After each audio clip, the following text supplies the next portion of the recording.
तर मुख्यमंत्री लाडकी बहीण योजनेचा निधी वाटपास सुरुवात झालेली असं ट्विट राज्याच्या महिला आणि बालविकास मंत्री आदिती तटकरे यांनी केलेलं आहे।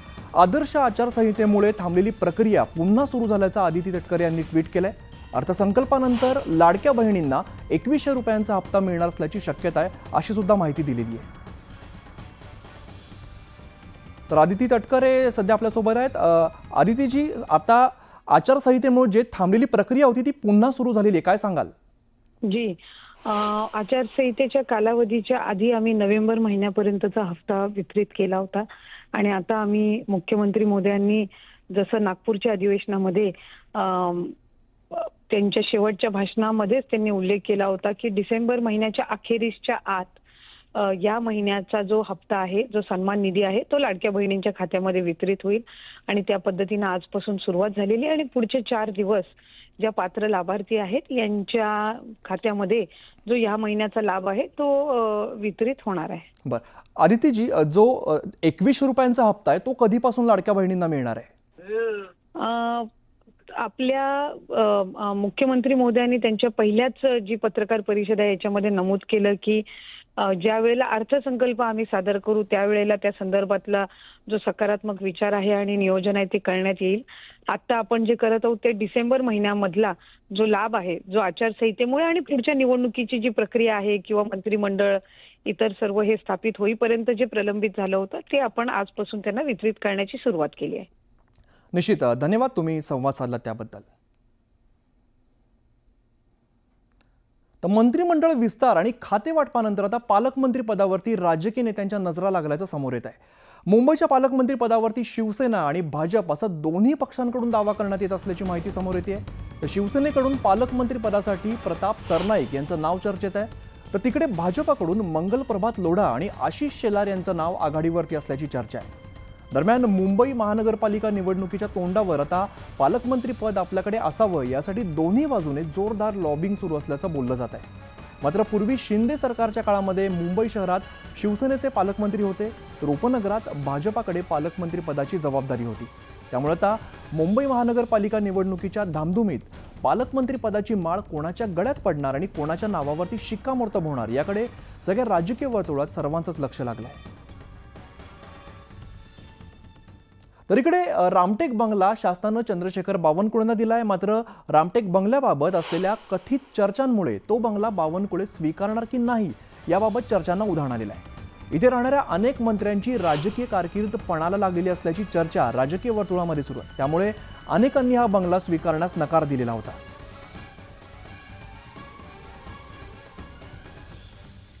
तर रामटेक बंगल्याचा नेमका इतिहास काय तो आपण बघूया। रामटेकमध्ये वास्तव्याला असणाऱ्या मंत्र्यांचं पद गेलेलं आहे। 1995 नंतर रामटेक बंगला शापित असल्याच्या चर्चा सुरू झाल्या। तर विलासराव देशमुखांचं निवासस्थान आहे, त्यावेळी विलासरावांचा पराभव झालेला आहे। तर 1999 साली गोपीनाथ मुंडेंचं उपमुख्यमंत्री म्हणून वास्तव्य होतं आणि त्यांचं सरकार गेलेलं होतं। तर 1999 मध्ये छगन भुजबळांचं या ठिकाणी वास्तव्य होतं, तेलगी प्रकरणात त्यांना राजीनामा द्यावा लागलेला होता। तर 2014 मध्ये एकनाथ खडसेंचं वास्तव्य आणि भ्रष्टाचार प्रकरणामध्ये त्यांना राजीनामा द्यावा लागलेला होता। तर 2021 मध्ये दीपक केसरकरांचं या बंगल्यामध्ये वास्तव्य होतं। 2024 मध्ये मंत्रिमंडळातून त्यांना डच्चू देण्यात आलेला होता।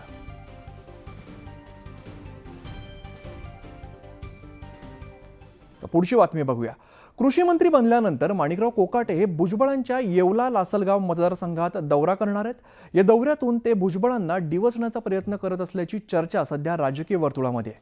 यावरती भुजबळ समर्थकांकडून कोकाटेंना प्रत्युत्तर देण्यात आलेलं आहे। कोकाटेंनी जुने दिवस विसरू नये, डिवचण्याचा प्रयत्न केला तर जशास तसं उत्तर दिलं जाईल असा इशाराच भुजबळ समर्थकांनी दिला आहे। ज्या पद्धतीनं माणिकराव कोकाटे हल्लाबोल करताय भुजबळांवरती, हा जुना वाद आहे। आपल्याला या ठिकाणी मी सांगू इच्छितो, आमदार माणिकराव कोकाटे साहेब आज कृषी मंत्री झाले। त्यांना कृषी मंत्री झाल्यानंतर त्यांनी आदरणीय भुजबळ साहेबांच्या मागच्या उपकाराची जाणीव ठेवायला पाहिजे। कारण 2019 मध्ये लोकसभेमध्ये कोकाटे साहेब जेव्हा पराभूत झाले तेव्हा भुजबळ साहेबांच्या माध्यमातूनच 2019 मध्ये सिन्नर मतदारसंघामध्ये राष्ट्रवादी काँग्रेसकडून त्यांना उमेदवारी दिली आणि ते 2700 मतांनी फक्त आमदार झाले। तेव्हा भुजबळ साहेबांनी सगळ्या कार्यकर्त्यांना सूचना दिल्या होत्या का आपल्याला पक्षाचं कोकाटे साहेबांचं काम करायचं आहे, म्हणून कोकाटे साहेब निवडून आले. निवडून आल्यानंतर 2019मध्ये कोकाटे साहेबांनी स्वतः मान्य केलं की मी भुजबळ साहेबांमुळे निवडून आलो. आणि आता अचानक ते मंत्री झाल्यानंतर काय चमत्कार झाला का ते मागचं सगळं विसरून गेले. भुजबळ साहेबांनी आजपर्यंत राजकारणात जात पात धर्म न पाहता पक्षाचं काम आणि धोरण ठेवूनच काम केलेलं आहे. जे काही आरोप होत आहे हे संपूर्ण चुकीचे आहे. हे आरोप न करता सगळ्यांनी एकसंघ राहावा आणि हे राष्ट्रवादी काँग्रेस पक्षाचे कार्यकर्ते नेते यांचं काम व्यवस्थितरित्या जिल्ह्यात, राज्यात आणि देशात पण चांगलं व्हावं एवढीच इच्छा. काय भावना आहे भुजबळ समर्थक म्हणून? आज भुजबळ साहेब हे पक्षामध्ये ज्येष्ठ नेते आहेत, अनुभवी नेते आहेत आणि त्यांना मंत्रिपद मिळावं हे सर्व समाजातील सर्व पक्षाच्या लोकांची इच्छा आहे. आणि आज कुठे माणिकराव कोकाटे जातीवाद करत असेल तर मी एकच सांगेल की भुजबळ साहेबांनी ह्या नाशिक जिल्ह्याला राष्ट्रवादी काँग्रेस पक्षाला मराठा समाजाचे दोन जिल्हा अध्यक्ष दिलेत. एक रवींद्र नाना पगार आणि दुसरे विष्णुपंत महेश दुने. मग जातीवाद कोण करतं हे फक्त माणिकरावांनी बघावं. म्हणजे माणिकरावांनी आपला मतदारसंघ बघावा. आज ते मंत्री झालेत पण याच्या आधी ते आमदार म्हणूनच काम करतात. म्हणून आपल्या तालुक्याचंच फक्त मर्यादित काम बघावं त्यांनी. ज्या ठिकाणी छगन भुजबळांचे जे राजकीय विरोधक आहे ते सगळे एकत्र येत आहे आणि त्या ठिकाणी माणिकराव कोकाटे जात आहे, याकडे कसं बघताय? कोकाटे साहेबांनी कृषी मंत्री झाल्यानंतर राज्यामध्ये शेतकऱ्यांसाठी चांगलं काम करावं असे आमच्या शुभेच्छा आहेत. पण जाणून बुजून डिवसायचा जो प्रकार आहे ते कोकाटे साहेब का करतात? त्यांनी मागची काहीतरी आठवण ठेवावी का आपण ज्या व्यक्तीमुळं राष्ट्रवादी काँग्रेसमध्ये 5 वर्षापूर्वी आलो त्याच माणसाला डिवचून त्रास देऊन काय साध्य करणार आहे याची मलासुद्धा आमच्या कार्यकर्त्यांना अशी एक आत्मपरीक्षण करण्याची वेळ आली आहे. व्हिडिओ जर्नालिस्ट हेमंत बागुलसह लक्ष्मण घाटोळ, न्यूज 18 लोकमत, नाशिक. पुढची महत्त्वाची बातमी येते. बीडच्या मसाजोगचे सरपंच संतोष देशमुख यांच्या हत्या प्रकरणावरून भाजप आमदार सुरेश धस यांनी पुन्हा एकदा धनंजय मुंडेंवरती निशाणा साधलेला आहे. या प्रकरणातील मोठा आका हा केवळ खंडणीचा नाही तर 302च्या गुन्ह्यातील मुख्य सूत्रधार असल्याचा आरोप त्यांनी केलेला आहे. बीड जिल्ह्यामध्ये गँग्ज ऑफ वासेपूर झालं असून काय अराजकता माजली आहे हे तिथे गेल्यावरच कळेल असंही ते म्हणाले. या अराजकता माजवणाऱ्यांना आता बिनभाड्याच्या खोलीमध्ये पाठवलं जाणार असल्याचा घणाघात त्यांनी केलेला आहे.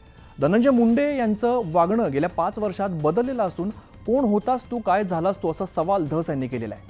बीडचे आधीचे पालकमंत्री यांनी आपलं मंत्रिपद भाड्याने दिलं होतं. आता फडणवीस किंवा अजित पवारांनी पालकमंत्रीपद स्वीकारावं अशी मागणी त्यांनी केलेली आहे.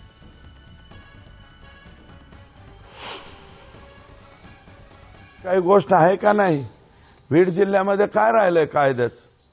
आता जे आहे हे जे गार्डियन वगैरे म्हणत होते स्वतःला, त्यांच्यामुळं या बीड जिल्ह्यामध्ये मी ते गँग्स ऑफ सफेदकोर का वशेकोर म्हणलं, याच्या पलीकडे काय तयार झालंय? त्यातले जे विष्णू चाटे म्हणजे आकाच्या खालचे छोटे आका हे मला वाटतं आत गेलेत आणि ते आत गेले म्हणजे पोलिसांनी पकडलेत असं मला वाटत नाही. ते सरेंडर झालेले आहेत. तर बाकीच्यांना विनंती, मला बाकीचे छोटफोट याच्यापेक्षा याच्यातला जो आका आहे तो आका आता लवकरात लवकर आत गेला पाहिजे आणि तो 100% फक्त खंडणीच्या गुन्ह्यात आहेत असं माझं आता मत राहिलेलं नाही. ते 302चे सुद्धा मेन प्रमुख सूत्रधार तेच आहेत. हे जे वागलेले आहेत 200 कुटुंब गावं सोडून गेलेत, तिथले व्यापारी गावं सोडून दिलेत. गाय छाप तंबाखूची एजन्सी सुद्धा हमारेच पास होना, पीएनची एजन्सी, चुन्याची एक मुसलमानाची एजन्सी होती ती एजन्सी बी ह्यांनीच काढून घेतली. मारवाडी समाजाच्या कोणत्याही माणसाकडे काही एजन्सी राहिलेली नाही आता परळी तालुक्यामध्ये, बरं का. आणि अराजकता काय आहे ते जरा तिथं परळीत, मला असं मीडियाला माझी विनंती आहे की परळीला जाऊन बघा ना, थोडंसं मुलाखती वगैरे घ्या लोकांच्या, काय अवस्था आहे. लवकरात लवकर यांना अटक करावी आणि पोलीस 100% अटक करतील. यासाठी आज गठीत होईल. त्याच्यामुळे हे लवकरात लवकर आत गेले पाहिजेत बिनभाड्याच्या खोलीमध्ये. आनंद आहे मुख्यमंत्री उपमुख्यमंत्री दोन्ही उपमुख्यमंत्री किंवा मुख्यमंत्र्यापैकी जर कोणी पालकमंत्री झालं तर अतिशय आनंदाची बाब होईल.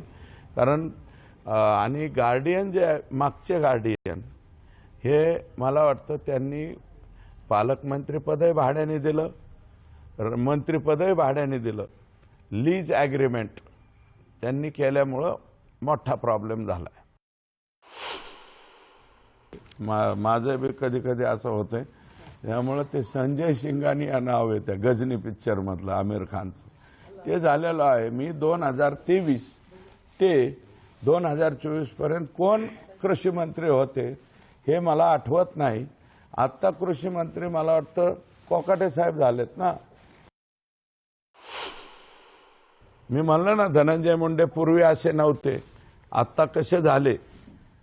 काय होता सतून काय झाला सतू अशी परिस्थिती तुमची आली साहेब. काय आणि याद्या देतो आता आम्ही तुम्हाला प्रत्येकाच्या शिफ्टिंगच्या.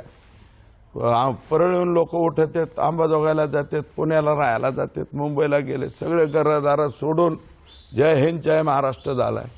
हे माहीत होत नाही का एक्स गार्डियन.